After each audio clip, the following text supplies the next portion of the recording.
Hello dear student, आज हम लोग स्टार्ट करेंगे अपने गुडविल के प्रैक्टिकल क्वेश्चन। ऑलरेडी मैंने इससे पहले आपके लिए कॉन्सेप्ट की वीडियो कंप्लीट बना दी है।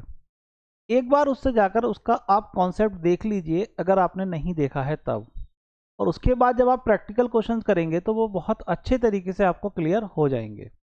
देखिए, हमारे पास में ये जो प्रैक्टिकल क्वेश्चन है इसमें जर्नली हमने क्या करा है कि ज़्यादा से ज़्यादा चीज़ों को जिस तरीके से गुडविल कैलकुलेट करते हैं उसके बेस को लिया है। जैसे 2.5 year purchase of average profit, वो कह रहा है गुडविल को कैलकुलेट करना है एवरेज प्रॉफिट की बेस पर। जब भी number of purchase year given हो, आप ध्यान रखिएगा क्वेश्चन में कि ये on the basis of time कह रहा है। टाइम का मतलब प्रॉफिट की बेस पर कह रहा है।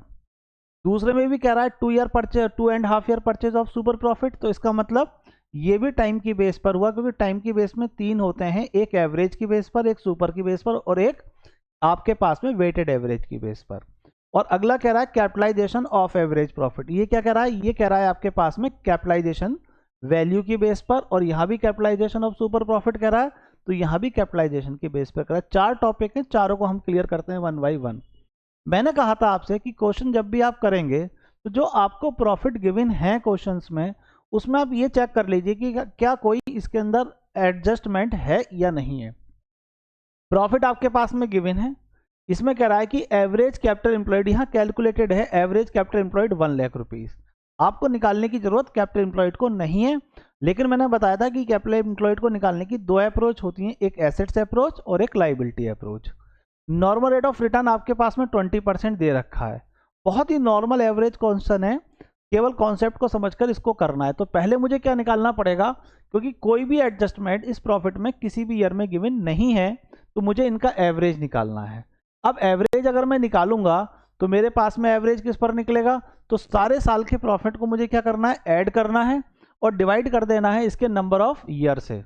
किससे डिवाइड कर देना है? नंबर ऑफ ईयर से। अब देखिए 32,000 40,000, तो जब मैं एवरेज प्रॉफिट निकालूंगा तो एवरेज प्रॉफिट का फॉर्मूला मेरे पास बन जाएगा आपके पास में 32,000 पहले साल का प्रॉफिट है, प्लस सेकेंड ईयर का प्रॉफिट 40,000 रुपीज है, थर्ड ईयर का प्रॉफिट आपके पास में 80,000 रुपीज गिवन, फिर उसके बाद में 60,000 रुपीज का प्रॉफिट गिवन है, और फिर उसके बाद में 1,08,000 आपके पास में लास्ट ईयर का प्रॉफिट गिवन है। कितने साल का प्रॉफिट गिवन है? 1 2 3 4 5। तो डिवाइड कितने से करूंगा मैं? 5 से डिवाइड कर दूंगा, मेरे पास कैलकुलेट होकर आ जाएगा एवरेज प्रॉफिट। कैलकुलेट कर लेते हैं, 40 प्लस 40 80, 80 1,60, 1,60 प्लस 60 आपके पास हो जाएगा 2,20,000, और 2,20,000 प्लस 1 लाख तो ये हो जाएगा 3,20,000 रुपीज़। तो 3,20,000 रुपीज़ का टोटल प्रॉफिट आ गया आपके पास में। डिवाइड करूंगा मैं कितने से? 5 से। एक बार रिपीट और कर लेते हैं, क्योंकि मैंने 8,000 इसमें ऐड कर दिया तो हो गया 40 प्लस 40 80 प्लस 80 1,60, 1,60 प्लस 60 2,20,000, 1 लाख यहाँ बचा तो हो गया 3,20,000। डिवाइड करूंगा मैं कितने से? 5 से, क्योंकि 5 साल का प्रॉफिट है तो 5 से ही मुझे डिवाइड करना है। तो 5 6 जा 30 और 5 4 जा 20, तो एवरेज प्रॉफिट आपके पास आ गया 64,000। दूसरा मुझे चाहिए कौन सा प्रॉफिट? Normal profit. तो नॉर्मल प्रॉफिट जब मैं कैलकुलेट करूंगा तो नॉर्मल प्रॉफिट का फॉर्मूला आपको ऑलरेडी मालूम है, capital employed multiply normal rate of return divided by 100, ये आपके पास बनेगा। तो कैपिटल एम्प्लॉयड आपके पास ऑलरेडी क्वेश्चन में गिवन है 1 लाख रुपीज की, और यहाँ मल्टीप्लाई कर दूंगा मैं, कितना percent normal rate of return है? 20%, तो 20 डिवाइडेड बाय 100 इजिकल टू आ जाएगा मेरे पास में 20,000। ये आ गया सेकंड पॉइंट कैलकुलेट होकर। इसके बाद मुझे क्या निकालना है? सुपर प्रॉफिट निकालना है। तो सुपर प्रॉफिट का फॉर्मूला मेरे पास क्या बन जाएगा? तो सुपर प्रॉफिट का फॉर्मूला होगा मेरे पास में is equal to average profit minus normal profit. और एवरेज प्रॉफिट यहाँ कितना गिवन है आपके पास में? तो एवरेज प्रॉफिट गिवन है आपके पास में 64,000 रुपीज, और नॉर्मल प्रॉफिट आपके पास कितना है? 20,000 रुपीज। इसमें से इसको लेस कर देंगे तो आ जाएगा 44,000 रुपीज। ये कहलाएगा आपके पास में सुपर प्रॉफिट। अब हमने सारे प्रॉफिट निकाल लिए। अब हमारे पास गुडविल ऑफ फर्म क्या कह रहा है? पहले तो 2 year purchase of average profit, तो फॉर्मूला आपके पास बन जाएगा गुडविल ऑफ फर्म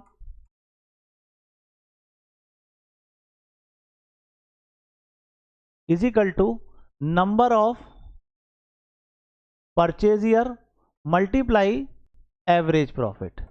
ये ध्यान रखिएगा कि जब भी ये फॉर्मूले आप कैलकुलेट करें, मतलब इनके थ्रू आप आंसर कैलकुलेट करें, तो फॉर्मूला जरूर लिख लीजिएगा। तो नंबर ऑफ परचेज ईयर आपके पास में गिवन है 2.5 और मल्टीप्लाई आपका एवरेज प्रॉफिट हमने कैलकुलेट करा था 64,000 रुपीज़। इससे इसकी मल्टीप्लाई कर देंगे और मल्टीप्लाई करके जो आंसर आएगा वो हमारा आंसर कैलकुलेट होकर आ जाएगा। तो यहाँ हो जाएगा 64 की मल्टीप्लाई करेंगे हम तो 1,28,000 और 1,28,000 में ऐड कर दीजिए आप कितना 32। तो यहाँ हो जाएगा आपके पास में 0561। तो ये आ जाएगी गुडविल ऑफ फर्म आपके पास में 1,60,000 रुपीज़। ये आपके पास में कैलकुलेट होकर आ जाएगा। इसी से अगले पॉइंट को हम देखते हैं कौन सा करना है हमें। तो हमें निकालना है goodwill of firm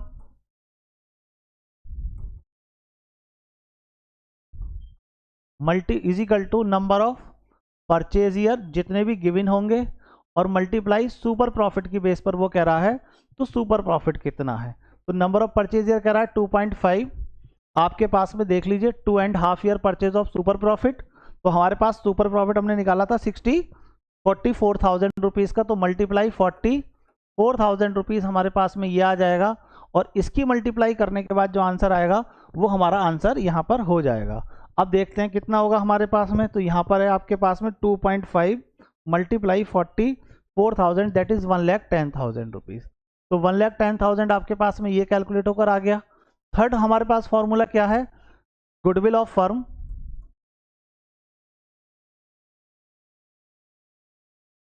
by capitalisation of average profit. किसकी बेस पर, एवरेज प्रॉफिट की बेस पर। तो फॉर्मूला बनेगा हमारे पास में average profit multiply 100 divided by normal rate of return, ये कहलाएगा कैपिटलाइजेशन ऑफ एवरेज प्रॉफिट। और माइनस कर देंगे इसमें से हम क्या चीज, कैपिटल एम्प्लॉयड। तो हमारे पास एवरेज प्रॉफिट कितना है 64,000 रुपीज़ मल्टीप्लाई 100 और नॉर्मल रेट ऑफ रिटर्न हमारे पास में 20% गिवन है। तो यहाँ पर आ जाएगा आपके पास में डिवाइडेड बाय 20 और माइनस कैपिटल एम्प्लॉयड आपके पास में 1 लाख रुपीज़ की गिवन है। तो माइनस कर देंगे यहाँ पर 1 लाख रुपीज़। इसको सिंप्लीफाई कर लेते हैं, आंसर कैलकुलेट होकर आ जाएगा 64,000 मल्टीप्लाई आपके पास में 100 डिवाइडेड बाय 20, यहाँ पर आ जाएगा 3,20,000 रुपीज़। ये आपके पास में आ गया और माइनस कर देते हैं इसमें से 1 लाख रुपीज़। तो कैलकुलेट होकर आ जाएगा आपके पास में 2,20,000 रुपीज़। ये आपके पास में गुडविल ऑफ फर्म कैलकुलेट होकर आ गई नंबर 1। और इसी तरीके से लास्ट पॉइंट आपके पास में goodwill of firm by capitalisation of super profit. और सुपर प्रॉफिट का फॉर्मूला क्या बन जाएगा आपके पास, ये फॉर्मूला है यहाँ पर। तो super profit multiply 100 divided by normal rate of return. और सुपर प्रॉफिट आपके पास कितना आया था 44,000 मल्टीप्लाई 100 और डिवाइडेड बाय हो जाएगा आपके पास 20। तो यहाँ हो जाएगा आपके पास 44,000 मल्टी डिवाइडेड बाय 20 और इंटू हो जाएगा 100। तो आपके पास में आ जाएगा 2,20,000 रुपीज़। ये आपके पास आ गया। और मैंने आपको जब इसका कॉन्सेप्ट समझाया था तो बताया था कि चाहे आप कैपिटलाइजेशन सुपर प्रॉफिट से निकालें या एवरेज से निकालें, आपका दोनों का आंसर निकलकर करेक्ट ही आएगा, यानी कि दोनों का आंसर आपके पास में सेम होगा। आई होप कि ये पॉइंट आपको बहुत अच्छे तरीके से क्लियर हो गया होगा। पूरे मैंने 4 पॉइंट आपको कराए। अगर इस पर वेटेज बोलता कि वेटेड एवरेज की बेस पे निकालना है तो कुछ नहीं करना था हमें। सबसे पहले हमारे पास में जो ईयर गिवन थे पांचों 1 2 3 4 5, इन पांचों ईयर का जो प्रॉफिट है उसको हम मेंशन कर लेते। और हमारे पास जो वेट या तो गिवन होते क्वेश्चन में, अगर गिवन नहीं होते तो मैंने बताया था असेंडिंग ऑर्डर में 1 2 3 4 5 ये आप मान लेते। और इसके बाद में इसकी मल्टीप्लाई इनके वेट से करते तो वेटेड प्रॉफिट आ जाता, इनका सम कर लेते। तो यहाँ पर हमारे पास में सिग्मा वेटेड प्रॉफिट यानी कि सम ऑफ वेटेड प्रॉफिट और divided by sum of weight, इससे इसको डिवाइड कर देते तो एवरेज आ जाता। और जो नंबर ऑफ परचेज ईयर जैसे इसमें 2.5 गिवन है उससे मल्टीप्लाई करके निकालते तो उसका आंसर भी आ जाता। मैंने पांचों पॉइंट आपको इन्वॉल्व इसमें क्वेश्चंस में करा दिए हैं। इसके बाद जब आप नेक्स्ट क्वेश्चन देखें तो देखिए एक बहुत ही बढ़िया और इंटरेस्टेड क्वेश्चन लेते हैं जिसमें बैलेंस शीट आपके पास में गिवन है। यहाँ कह रहा है कि विनोद और युवराज पार्टनर हैं, उनके पास में ये एक नया पार्टनर एडमिट हो रहा है और उसके एडमिशन के टाइम आप उसकी फर्म की गुडविल को कैलकुलेट कर रहे हैं। वो कह रहा है they are agreed to value of 2 year purchase of super profit. किसकी बेस पर कह रहा है? वो सुपर प्रॉफिट की बेस पर कह रहा है। किसकी बेस पर कह रहा है? आपके पास में सुपर प्रॉफिट की बेस पर कह रहा है। 2 year purchase of super profit, average last 4 year profit, पिछले 4 साल का एवरेज आपको निकालना है। और यहां पर आपके पास प्रॉफिट दे रखा है 2017, 18, 19 और 20, चारों साल का आपके पास प्रॉफिट गिवन है। एडजस्टमेंट में बता रहा है कि इन द फर्स्ट ईयर, मतलब जो पहला साल है, इस ईयर में आपके पास एबनॉर्मल जो लॉस है वो इंक्लूड है, तो इसे क्या करेंगे? माइनस करेंगे, क्योंकि मैंने बताया था आपको बिजनेस का प्रॉफिट चाहिए। और सेकंड ईयर में आपके पास एबनॉर्मल गेन है 20,000 रुपीज का, तो इसको भी आप एडजस्ट करेंगे सेकंड ईयर से। अब जब मुझे एवरेज प्रॉफिट निकालना है तो एवरेज प्रॉफिट के लिए मुझे क्या करना पड़ेगा? पहले ये जो प्रॉफिट गिवन है कौन सा? 2017 का मेरे पास में जो प्रॉफिट है, ये कितना प्रॉफिट है? टोटल मिलाकर आपके पास 70,000 रुपीज का प्रॉफिट है। इस 70,000 में से माइनस कर दूंगा, प्लस करूंगा मैं आपके पास में 30,000, तो मेरे पास इस साल का प्रॉफिट हो जाएगा 1 लाख, क्योंकि एबनॉर्मल लॉस है और लॉस को मुझे क्या करना होता है? ऐड, क्योंकि वो पहले ऑलरेडी इसमें से माइनस हुआ था। इसी तरीके से 2018 का प्रॉफिट आप निकाल लीजिए, तो 2018 में आपके पास प्रॉफिट 1 लाख रुपीज का है और इसमें इंक्लूड है आपके पास में एबनॉर्मल गेन। तो वो पहले प्लस हुआ था, अब मुझे एडजस्ट करना है तो उसे माइनस करना है 20,000 रुपीज को। तो 20,000 मैंने इस ईयर से लेस कर दिया, मेरे पास कैलकुलेट होकर आ गया 80,000 रुपीज। अब देखिए दोनों चीजें आपके पास आ गई, 18 का प्रॉफिट भी और 17 का भी। अब सब सारे प्रॉफिट का एवरेज निकाले देते हैं। तो 2017 का प्रॉफिट आपके पास हो गया 1 लाख, 18 का प्रॉफिट हो गया आपके पास 80,000, 2019 में कोई एडजस्टमेंट वो नहीं बता रहा है, तो 1,20,000 रुपीज। और इसके नेक्स्ट ईयर का आपके पास में 1 लाख रुपीज, इसमें भी कोई एडजस्टमेंट नहीं बता रहा है, तो हमने इसको भी नॉन लिख लिया। और डिवाइड करेंगे हम कितने से? 4 से। तो यहाँ आपके पास टोटल प्रॉफिट हो जाएगा 4 लाख और डिवाइड करा 4 से, तो एवरेज प्रॉफिट आ जाएगा आपके पास में 1 लाख रुपीज, पहला पॉइंट। दूसरा मुझे कैलकुलेट करनी है कैपिटल एम्प्लॉयड। अब मैंने बताया था कि आप एसेट्स अप्रोच और लायबिलिटी अप्रोच किसी से भी गुडविल वो आपके पास में कैपिटल एम्प्लॉयड कैलकुलेट कर सकते हैं। तो हम अगर लायबिलिटी अप्रोच से जाएं तो देखिए पार्टनर की हमारे पास में ये 8 लाख रुपए की कैपिटल प्लस जो रिजर्व है वो, और यहाँ कोई प्रॉफिट वगैरह नहीं, ये सारी की सारी एक्सटर्नल लायबिलिटी हैं। ये सब कैसी लायबिलिटी है? एक्सटर्नल लायबिलिटी हैं। ठीक, तो इन सबको ऐड कर लीजिए तो टोटल हो जाएगा 9 लाख इधर का। और इसमें से हमारे पास में ऐसी एसेट्स जो बिजनेस को ऑपरेट नहीं करती, जैसे इसमें क्या है? मिसलेनियस एक्सपेंडिचर, एक ये हो गया। एडवर्टीजमेंट सस्पेंस अकाउंट, एक ये हो गया। इन दोनों को लेंगे। बैंक ऑपरेट करता है, डेटर्स, इन्वेंट्री, इन्वेस्टमेंट हमारे पास गिवन। अब इसके आगे क्या लिखा है? Non trade. अगर नहीं भी लिखा होता तो इन्वेस्टमेंट को नॉन ट्रेड ही एज्यूम करते हैं, तो ये भी हमारे पास नॉन ऑपरेटिंग है। और गुडविल, इन सबको ले लीजिए और इसमें से माइनस कर दीजिए तो कैपिटल एम्प्लॉयड कैलकुलेट होकर आ जाएगी। तो कैपिटल एम्प्लॉयड का फॉर्मूला हो जाएगा आपके पास में लायबिलिटी अप्रोच से 8 लाख को ऐड करिए प्लस 1 लाख को ऐड करिए माइनस, अब इसकी opposite side non operating assets में 70,000 को माइनस करिए। गुडविल है आपके पास, परचेज गुडविल है। 15,000 के इन्वेस्टमेंट को भी लेस कर दीजिए क्योंकि ये नॉन ट्रेड है, अगर ट्रेड होते तो ऑपरेटिंग होते, इसको नहीं लेते। 20,000 आप इसको लेस करिए और 10,000 रुपीज का आप इसको लेस करिए।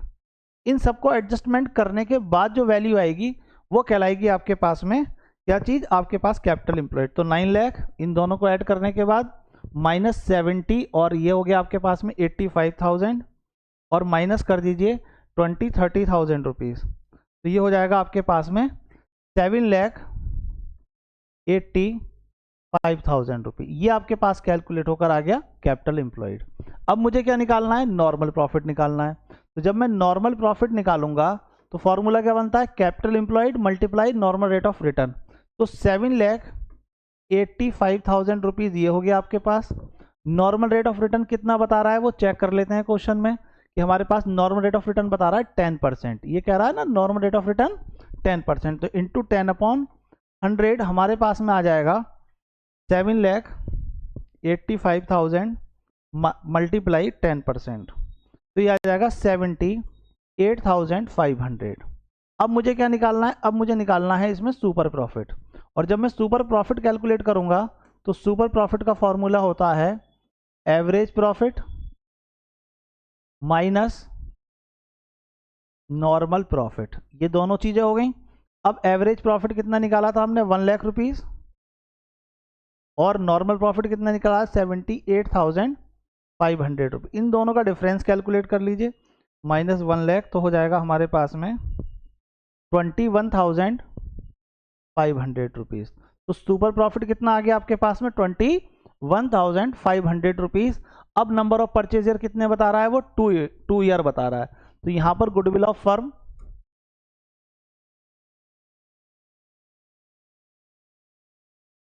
Is equal to number of purchase year multiply आपके पास में सुपर प्रॉफिट। और नंबर ऑफ परचेज ईयर कितने बता रहा है, 2, और सुपर प्रॉफिट कितना है, 21,500 जो हमने फाइंड करा था, मल्टीप्लाई कर लीजिए 43,000 रुपीज की आपके पास गुडविल कैलकुलेट होकर आ जाएगी। अगर एवरेज प्रॉफिट की बेस पर कह रहा होता तो क्या करते, तो यहां पर हमारे पास में goodwill of firm is equal to number of purchase year, वो आपको क्या करता, यहां गिवन करता, और मल्टीप्लाई जो एवरेज प्रॉफिट आपने इसमें निकाला है उसकी बेस पर निकालते, जो एवरेज है उससे आप निकाल लीजिए। मान लेते हैं हमारे पास नंबर ऑफ परचेज यहाँ 2 होते तो एवरेज प्रॉफिट से मल्टीप्लाई कर देते, तब निकल कर आता। अगर वो कैपिटलाइजेशन बेसिस पर कह रहा है तो गुडविल ऑफ फर्म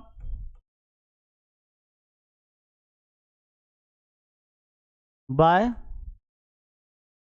कैपिटलाइजेशन, इसकी बेस पर, कैपिटलाइजेशन की बेस पर कह रहा है, तो आपके पास में ऑफ या तो एवरेज प्रॉफिट की बेस पर बोलेगा या ऑफ सुपर प्रॉफिट। अगर सुपर प्रॉफिट की बेस पर कह रहा है तो सुपर प्रॉफिट मल्टीप्लाई 100 और divided by normal rate of return, ये बनेगा फॉर्मूला। अगर एवरेज की बेस पर कह रहा है तो पहले एवरेज प्रॉफिट ये लिखेंगे आप, मल्टीप्लाई आप करेंगे 100 divided by normal rate of return, capitalization value of average profit आ जाएगी, और माइनस कर देंगे हम कैपिटल एम्प्लॉयड से। किससे माइनस कर देंगे, कैपिटल एम्प्लॉयड से, तो कैलकुलेट होकर आ जाएगा आपके पास में ये। वेटेड का मैंने ऑलरेडी बता रखा है। आई होप कि दोनों क्वेश्चंस आपको बहुत अच्छी तरीके से क्लियर हो गए होंगे। एक और पॉइंट, अगर मान लीजिए इन केस इसमें कहता कि भाई एसेट्स अप्रोच से निकालो, वो भी समझा देता हूँ। लैंड एंड बिल्डिंग ऑपरेटिंग है, प्लांट एंड मशीन ऑपरेटिंग है, इन दोनों एसेट्स को ले लो, गुडविल छोड़ दो, इन्वेस्टमेंट छोड़ दो, इन्वेंट्री ले लो क्योंकि ऑपरेटिंग एसेट है, डेटर्स ऑपरेटिंग एसेट्स है, कैश एट बैंक ऑपरेटिंग है, इन सबको ऐड कर लो, और ऐड कर कर हमारे पास में शॉर्ट टर्म लोन और आपके पास सन्डी क्रेडिटर्स है, बिल्स पेबल है, आउटस्टैंडिंग एक्सपेंस है, इन्हें लेस कर दीजिए, इस वाली एसेट्स में से इस लाइबिलिटी को लेस कर दीजिए, आपके पास कैपिटल एम्प्लॉयड एसेट्स अप्रोच से निकल कर आ जाएगा। और जब बैलेंस शीट गिवन है तो चाहे एसेट्स अप्रोच से निकालो या लाइबिलिटी अप्रोच से निकालो, दोनों से आंसर सेम निकल कर आएगा, क्योंकि एक अप्रोच नहीं दे रहा। जब बैलेंस शीट देती तो दोनों में से किसी भी अप्रोच से ये पॉइंट बन सकता है।